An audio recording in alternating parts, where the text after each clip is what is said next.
Welcome back to the Transform Your Mind to Transform Your Life radio, podcast, and television show. I'm your host, Life Coach Renee Young, and sitting in the guest chair is Isabel Miller. Isabel is a model, content creator, and influencer. And today we are going to be speaking on the topic, Unlocking Self-Love Beyond Beauty Standards. Welcome, Isabel. Thank you so much for having me. You're very welcome. I'm going to enjoy our conversation. All right, so let me give you a brief introduction. Meet Isabel Miller, an ambitious model, content creator, and influencer based in Los Angeles. She has quickly gained a following for her sensual and daring content, captivating audiences with her alluring presence. She's captivated me too. She is alluring. Thank you. All right. She uses her platforms to share her personal experiences and to give an intimate look into her life, which is appreciated by her followers. With a growing fan base and a commitment to making a positive impact, Isabel is a force to be reckoned with. Follow her on her journey to the top as she continues to make waves in the fashion and beauty world and beyond. With over 1 million followers over her social media platforms, she's been able to foster a vibrant community. Awesome. All right. So, Isabel, I'm going to dive right in. What's the secret to getting over 1 million followers in social media, especially as a Black woman? Tell me. I'm curious. Well, that's an amazing question because around 6 years ago, I was asking myself the same thing. So one thing that helped me a lot was quality over quantity, even though quantity also matters because consistency is super important. So what helped me a lot was collaborating with the right people I enjoyed working with, people who could take great photos of me, who could really promote me beyond just the circle I had. And also showing up every day and being really persistent in building my audience, building my personal brand online. So a lot of times, it really depends what is it that works for you, because it's super easy to see other creators, other models, and people who do different things. But at the end of the day, I think it's super important to just sit down and realize what is it that really drives you, or that really drives your brand. What is it that inspires you? And even me, sometimes I struggle with it because I believe that, you know what, it'll be more practical to do this kind of picture. It looks more real, looks more this, it looks more that. And I just then realized that if I don't love it, if I don't genuinely connect with what is it that I'm portraying, the audience is gonna know, because there's this really intangible presence that sometimes we convey online. And I think while it's okay to just expand your perspective, expand what is it that you do and try different things, if something doesn't really resonate with you, then it's just not gonna work. And a lot of times it's important to stand out versus fitting in, even though it does seem a bit counterintuitive to do your own thing and do things differently because you are taking a risk. And I did take risks. It's like sometimes I'll do this whole thing and it's a flop, and that's fine, because I don't think there's any artist or creative out there who had never had a single flop in their entire career. So I think it's a lot of these characteristics and attributes that really contribute to expanding your presence online. Oh, that's great. So for someone that's starting out, right, what do you recommend? Is there something, you said be consistent, which means do you have to post several times a day? So let's take Instagram. So Instagram is where everybody is at, and you're also in YouTube. So somebody that's listening and watching you right now, what were the growing pains? What did you start with? I know you talked about having promotion and having great pictures and things like that, but is there like a process? It's really my question. There's a process because I actually tried to model on Instagram years ago, and it was a flop because it was actually quite difficult for me back then because I used to live in New York, and a lot of the photographers I wanted to work with were in LA. And New York is a bit of a different world, have different beauty standards. It's like I'm 5'1", and if you're not 5'10", 5'11", people don't really take you that seriously there because it's all about high fashion and Mhm. agencies and everything. I found Los Angeles market to be a lot more flexible when it comes to that. So it was easier for me to collaborate with people here who could work with me in a better way. So I think making that move from New York to LA was pretty big for me when it came to content creation and modeling, because a lot of time your environment contributes a lot. And when I think about it again, would I be where I am today if I was just stuck in New York? I don't know. Yeah, I would be surprised if that was the case. But otherwise, when it comes to starting out, I think, sometimes some photographers will shoot you for free because they need things for the portfolio as well. And that's a whole different ocean to navigate to because there are some questionable people out there. And as a woman, as a model, safety is super important. But aside from that, actually taking my own videos, taking my own photos, and posting it myself on Twitter, which was a good platform for me because it was just a lot less restrictive and it was a much lower barrier of entry when it came to content creation. Because back then, let's say around 2016, 2017, if you didn't have the best photos ever, then people were not paying attention to you. It was just the way it was. And the way things worked for me back then, I didn't always have that access to photographers all the time, to post all the time. Sometimes, I remember sometimes, I would like ask a friend of mine who was a photographer if he could like connect me with one of his, photographer friends, and some of them would just flat out say no, so they didn't want to shoot me for whatever reason. It's like they really had this huge ego, and you know what? Whatever works for them. But when I look where I am today, I'm like, you know what? I never needed them in the first place. So it's like being okay with rejection, because as a woman, as a model, if people tell you no, sometimes you're like, oh, is there something wrong with me? Am I not Yeah. pretty enough? Am I not X enough? Sometimes it's like, I used to think it was my body size, and it's like, no, it was not my body size.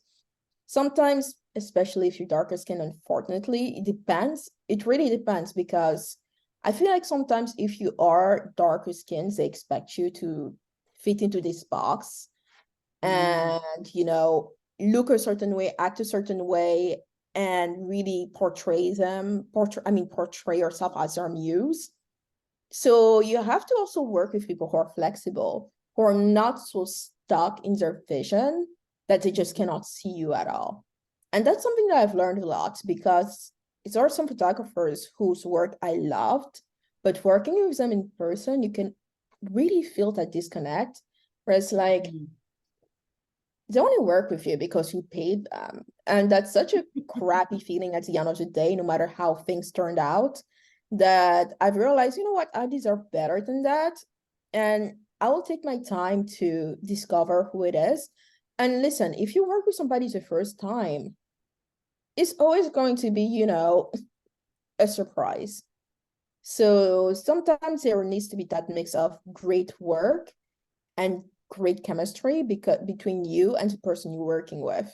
And that can be men or women. Sometimes it really just depends on who you're working with. So I think a lot of that came into play. Okay. So yeah, so couple of circlebacks here. So one, when you post on social media, you only post pictures that are from photographers. You don't do any like selfies and stuff. I did both. I did Okay. both. So to this day, I still do both because I think there's room for both. And one of the things too, especially nowadays, things have changed a lot, and people are a lot less responsive to professional photos, even though I feel like to some extent it's coming back a bit. But like I said, it always depends on who you are, how you want to portray yourself, because you can grow with professional photos, you can grow with selfies. It just really depends on what is it that you're great at. Because some girls are like, they will not go anywhere near, a professional shoot, no matter how beautiful they are, because they're just not comfortable. It's not in their alley.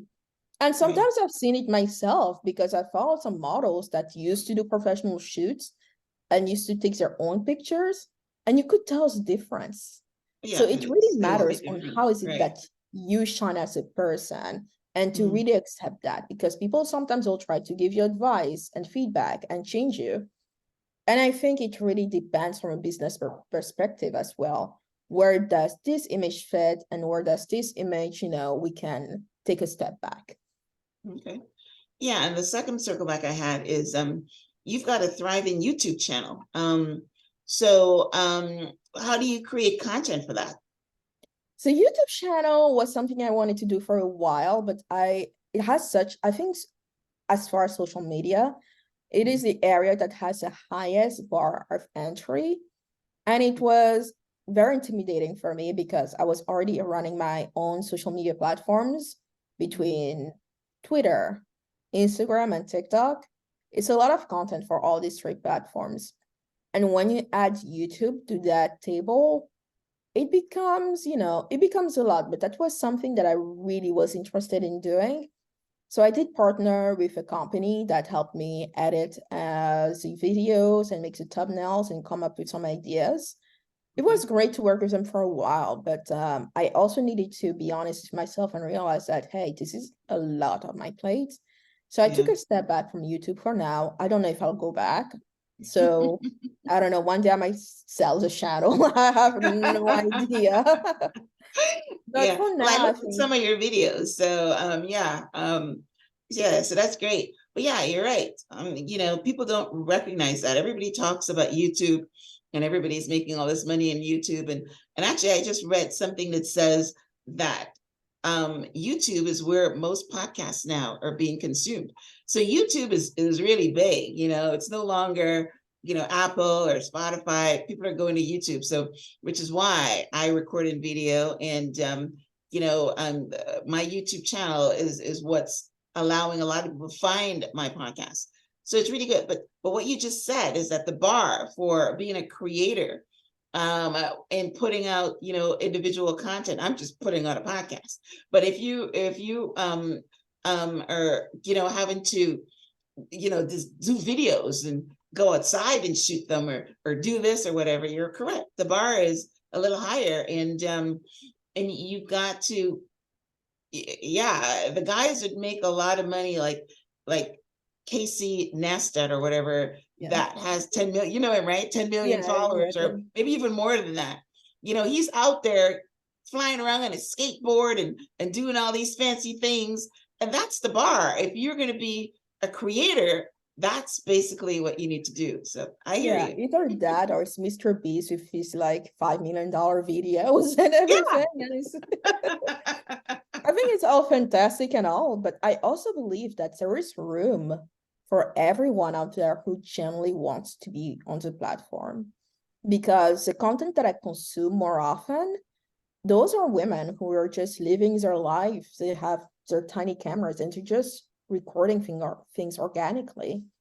Mhm. And I think there's a lot of room for that now, that people are kind of like getting a little tired of the overproduction and the Right, loud sounds and everything, because then people feel left out. So like, right.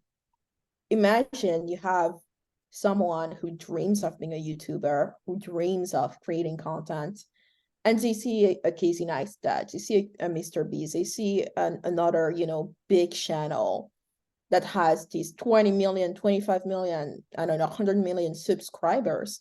Mhm. And they're like, how can I even get there? Why even bother? And you just kill Yeah, the creative yeah, fire yeah. within. But now people are realizing that, hey, this whole discourse around what works on YouTube, how does the algorithm work and everything, You know, it's taken a toll where people are like, you know what, let's actually lead by example and consume small creators. Let's consume casual creators who are just doing their own thing, you know, because we lead the platforms. We're the one who consumes the content. We're the one who decide who goes big and who's unseen. Right. Yes. So I think Yes. it's a lot of accountability on ourselves to generally pay attention to the people that we connect with. Yeah. Yeah. Well, that's good advice. So that's awesome. Yeah, I just had to ask those questions. So let's get back on task here. So, so can you share a personal journey towards self-love, which is one of the things that you talk about, and acceptance? What inspired you to embrace yourself beyond societal beauty standards? Now, when I was looking at your content before, I interviewed you, I'm thinking that you're embracing a different kind of beauty standard. But I'm looking at you now and I'm seeing that you are absolutely gorgeous. So what is it? What kind of negativity did you get thrown at you and for what? Oh, good question. So let's just start at the beginning, because when I started out modeling, I was, smaller. I was very petite. And that's a standard, It's much easier to connect with an audience when it's that way. Now things have changed a bit where it's a lot more accepting than it used to be. And over time, I have become curvier, which is great. And a lot of my fan base has appreciated. A lot of people appreciate it. I appreciate it. But then you also get those comments are like, oh, you get so much bigger. Oh, what happened? Oh, you look better before. And it does get to you to a certain extent. It did get to me to a certain extent. And it was difficult for me to really see things change that way, because it is a bit scary. I don't know what's going to happen. I don't know how people are going to respond. Is it going to affect the bottom line? And I decided that the best thing I can do is just accept it and really embrace it and really be there for it. And also ruthlessly call my environment. Anybody who's saying negative things, throwing little digs here and there, it's like, first of all, you're miserable as hell and I don't want you in my life. So I'm very, very like, I had to be very, very ruthless about it, because there's no way I'm going to tolerate a rotten fruit in my basket. It's not fair to me. It's not fair to them. And I'm not going to be nice about it, because people can be good, but then there's that 1% that can make or break it. And I had to accept it, that there's things that I just don't tolerate. And when things like that are just, affecting your self-confidence, your self-image and self-concept, there's no reason to accept it. And when people are like, oh, just get over it, you're being sensitive, it's like, please don't. Please don't. That's not how the world works. Because friendship and respect, it starts with accepting the person and being there no matter what. And actions will always speak louder than words. So I think that was really, really important. And sometimes I had to let some fans go, because I remember one time somebody said, oh, I've noticed now that you are gaining weight and blah blah blah, and it's like, okay, thanks for letting me know, you're blocked. So funny enough, that person made a new account and came back and said, oh, I'm sorry, I shouldn't have said it. So it's like, people know when they're not being the kindest. They know what they're doing. And that's something that I realized over time, that let's not give people excuses. They know what they're doing, and it's up to us to give them chances or not give them those chances. And for the most part, they don't deserve the chances. It's like, you know what? Go out there, time out, you're out. If you do realize what you've done, feel free to come back and not do it again. But otherwise, it's like I said, it's just, I refuse to accept rotten fruits in my baskets. That's nice. I like that one. Rotten fruit in your basket. Rotten fruit in Exactly. your basket. I love that. But you know something? Um, I don't normally look at comments, but I started to recently, because sometimes I want to hear what other people are saying. I see something that's controversial, and I would click the comments just to see how people are responding. And I will tell you that 99% of the comments are negative. I'll give you a typical example. There's a fan base with okay, so sometimes I have to, search for my words, but somebody put on, there's a fan base for, okay, let's go, the one that I'm thinking of, like Dwayne Wade, okay? He was just on Instagram wearing a pink, it wasn't a shirt, it was some kind of blouse. Mhm. And I thought he looked good. But Mhm. every single comment on there talks about how he is going to PD's parties and he's becoming like his son. And I'm thinking that Dwayne Wade is one of the most loved people. And every comment in there was negative. The one I was looking for was Vanessa Bryant. Vanessa Bryant has a fan page, and it's really shocked me. People can't understand that she lost her husband and her child. I would think that she would get so much love, right? But I'm not sure if she's the one that's in charge of this page or not. But there's pictures of her and whatever. And at one of them, she said that she was his first love. And everybody says, no, you were not his first love. I'm thinking, how can people be so cruel? But yes, so I can just understand where you're beautiful, you're curvier, you're definitely not fat. And even if you're fat, they're big girls that are out there modeling. But I Exactly. can just understand that people are negative, and you're right. They are miserable themselves, and they just want to make you miserable yourself. So I'm glad that you don't tolerate it and you block them. So you don't respond, you just block them. Very rarely I will. If I do, it's mostly for maybe entertainment and a little bit of engagement. But otherwise, usually if I see something silly or degrading, I delete and block. Yeah, yeah. But that's amazing. That's amazing that people can look like you and still have negative comments. What's the world Exactly. And I coming see to? so many gorgeous women on Instagram and they still get some You still get negative absurd comments, right? Yeah, comments.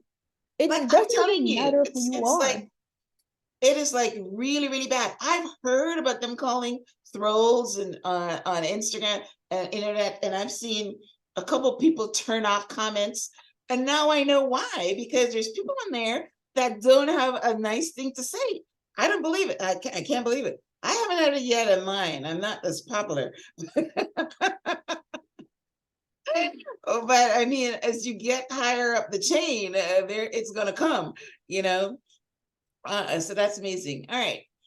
So, how do you define the concept of self-love, and why is it essential in today's world? You just talked about not having any rotten fruits in your basket. So, you love yourself. You don't really care. Well, yeah. Do you care what they think when you block them? Is it penetrating, or you just love yourself beyond that?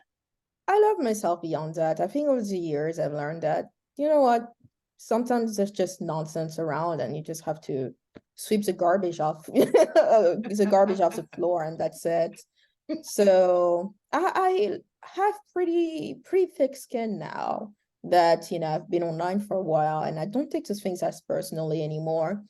Because first of all, those people, 9 out of 10, they don't even have the courage to put a profile picture of themselves online. Right. And It's those are the true. people who are going to see negative things about you. It's like, come on. Yeah, they're probably looking like crap, and they're criticizing you. That's very Yeah, true. they I hide heard that behind they hide anonymity behind a online profile that's not to even just right. spews their poison. And they always feel like they have a justification to really care about somebody else's life. And they have that false sense of self-righteousness.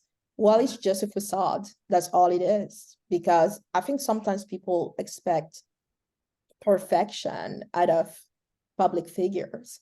And the fact of the matter is, when you're publicly online, you're to some extent a public figure. So people project their own sense of inadequacies on you. And a lot of times it's like you're living vicariously through someone. And even sometimes I see people getting mad at fashion influencers, cooks, food influencers. I'm like, they're literally out there cooking food, wearing clothes, and just a lot of envy behind it. It's like, they're like, you know what? It's not fair that they're getting paid so much to post something on Instagram. They should be humble. And it's like, are you humble yourself? Are you perfect every day to comment Yeah. them like that? It's like, listen, if you don't like something, move on. It's not that difficult. It's very true. It's really sad. Now that we're highlighting this issue. It's a big issue, and I'm pretty sure a lot of the kids at school, or the younger population, that these things do penetrate, because if it's a negative world out there and everybody is saying all these bad negative things, I'm telling you, right? The times that I click on comments, I don't see anything good. Everybody is talking negativity. It's just absolutely amazing. So I guess everybody is all unhappy, because if you can't find something good to say, that means there's something wrong in your world and you need to project it. So give us a Mhm. specific example. I mean, I know we talked about being curvier and all that, but give us a specific example. Like someone is listening or watching, and someone said something negative to them on social media. What advice would you give to them to handle the negativity? I think step number one is to not believe what they're saying about you. Because sometimes it's like, oh, are they telling the truth? Is there something wrong with me? Because a lot of times we can take criticism too seriously. Because I think also there's that false notion of, oh, you need to accept feedback, you need to accept criticism and everything. And I think in a lot of extent it's very false. Because first of all, somebody who's not you, number one, who has zero expertise in your career, who has zero sense of what it is that you do, who it is that you are, who are they to give you feedback in the first place, you know? So I think it's a lot of discernment about what is being said and why it is being said, and if it is true or if it is not true, because not all criticism and feedback is valid, because people can just say anything about anyone. You have long hair, your hair should be short. You have short hair, your hair should be long. You have no hair, you should have hair. And it's like it's so Yeah, ridiculous. So yeah, you have to be really, really grounded in your own truth to really get beyond those comments. Because once you're grounded in your own truth, you know that you look great, you know that you're deserving of love, attention, and everything good that's coming to you, you're gonna let that go very naturally. So that's yeah, step number one, is to not believe what they're saying. And it's up to you if you want to respond for fun and tell them, you know what, how come you have no profile picture for yourself? I think it depends on your platform as well. If you want to create more engagement and have a fun back and forth and make fun of them, or if you are just, want to get rid of the comment and move on. I think both answers are pretty valid. yeah. That's true. But you said the important thing is that you don't believe it. But a lot Yeah, of times, guess what? It, you know, um, it penetrates because somewhere inside you are believing it. Like you said something when we first started, that you were 5'1", and in New York you were being rejected because you weren't 5'10". Um, so that little negative could be playing in your brain anytime you go somewhere. And I'm not saying it happened to you, but I'm saying that's normally how people have the low self-esteem, because they're thinking, oh, I'm too short. I go for this modeling gig, and it's playing in your head. So the way around that is to put a positive one in your head and saying, hey, you know what, just like how you became successful at 5'1", because there's print media and there's runway media. So you just that's so you true. tell yourself that, you know what, I'm good for this particular thing. And if I'm not good for that particular thing, then it's okay. But it does take some work to change the thoughts in your head and, hold on to your self-esteem. And once you do, then if someone tells you down the road, hey, you're too short, it's not going to bother you because you've already Exactly. dealt with it, right? Yes, You're laughing. exactly. Has that happened? Yeah, because I did feel a little self-conscious because I moved to Manhattan right after college, and it was like, oh man, you know, is it bad to be short? It's like, am I too short? And Yeah, whatever. And it's like, yeah, yeah. deep down, I knew that it was nonsense. There's literally zero I can change about my height. I am who I am. And I Nothing, love it. right? I You can't don't change it. wake up Yes. at 5 in the morning wishing I was 5'10". So why let Yes, those insecurities haunt me? yes, yes, It's not fair. And those people who think that way, 9 out of 10 is like they're not even on a GQ magazine cover either. So it's a lot of projection here. So it's like, listen, once you are on the top of the pyramid, you're on top of the world, maybe you can talk back. And even then, what would you need to? right. So I think a lot of times that's the bottom line. And one big thing I needed to do too is like break all the boundaries, the mental boundaries, the limited mindsets. Yeah, Because people have told me before, yo, you can't be a model, you're too short. How can you be a model if you're only yes, 5'1"? That's yes. actually something that somebody told me very recently. And I'm like, I I realized, like, wait a second, you must not know me that well in the first place. Because listen, I already am a model. Yes, So our yes, perception of modeling in the first place doesn't mean that you're on a Versace show in Milan. And even that is exactly. amazing. You're not Because walking the runway. There's print. I mean, you're sitting here talking to me, and I can't tell how tall you are. exactly. And even though I don't do much commercial work, I know women who do jewelry, who do swimwear.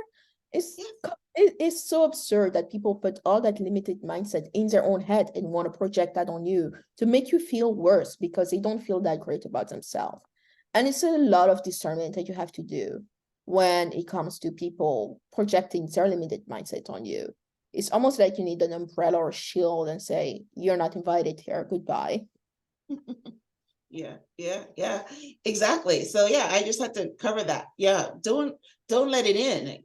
What Isabella is saying. Yeah, don't let it in. You have to have self-love, and you've got to understand what is good about you. And yes, you're beautiful, but maybe you're not tall. Sometimes you're tall and you're not beautiful. Sometimes you're in a bigger body, but everything has its place. And if you work hard at it, you'll find your place. So that's amazing.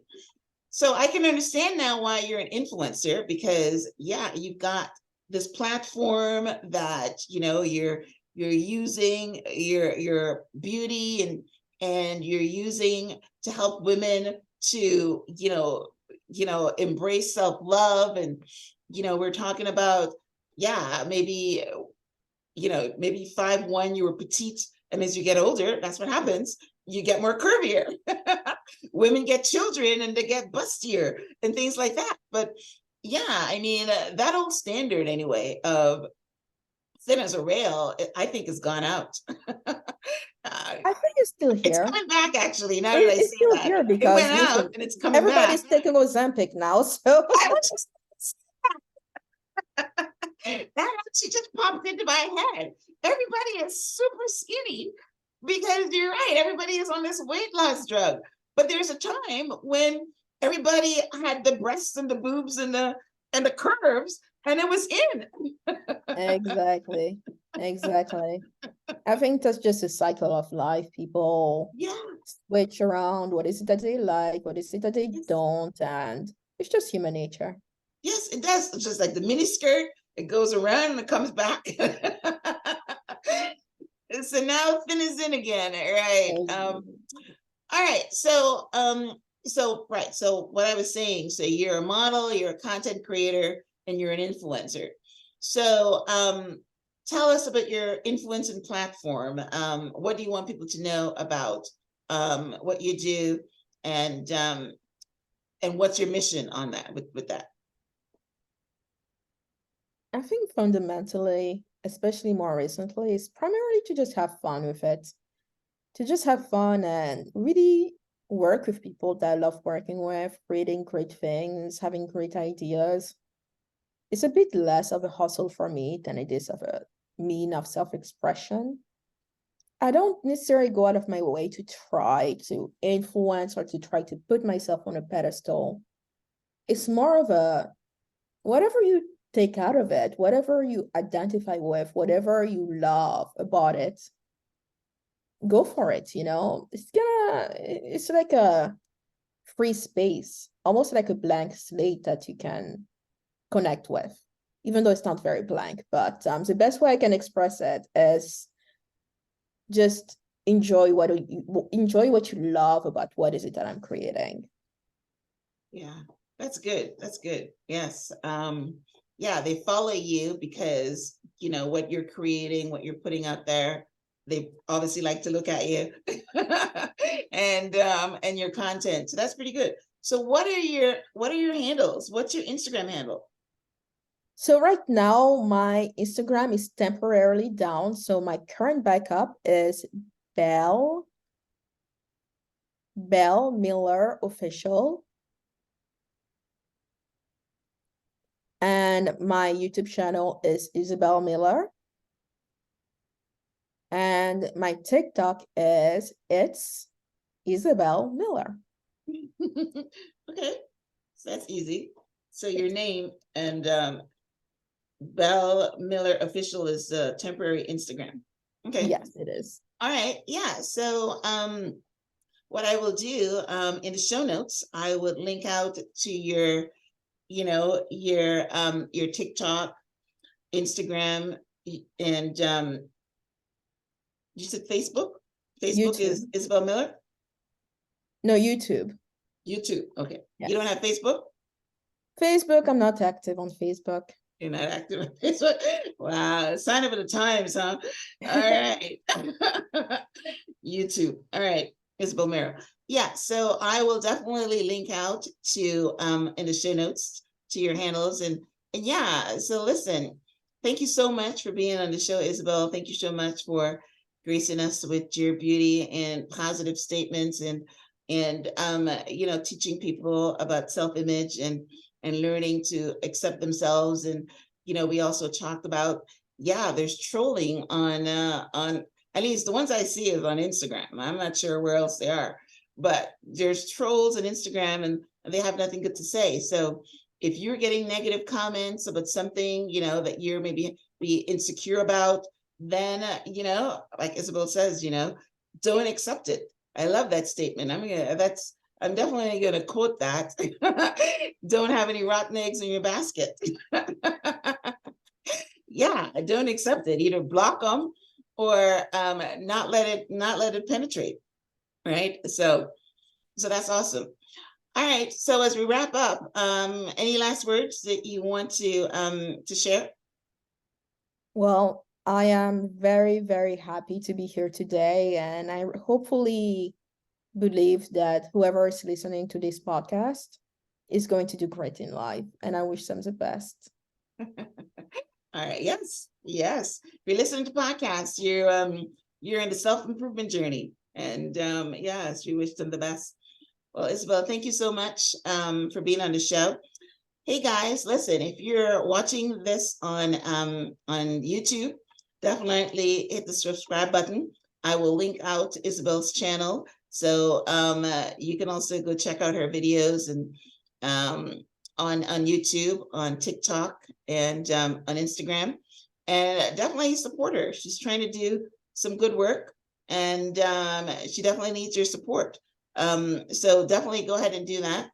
And you know, hit that subscribe button for me as well. So subscribe on either in YouTube or on iTunes, and leave a review if you can, or leave a comment on YouTube as well. Give her some encouragement. So I thank you guys for tuning in. Thank you, Isabel. We will have a transcript of my conversation with Isabel on the show page, which is blog.myhelps.us. and you'll also find her links there as well to her website. All right. All right, guys. Thanks again. And until next time, namaste.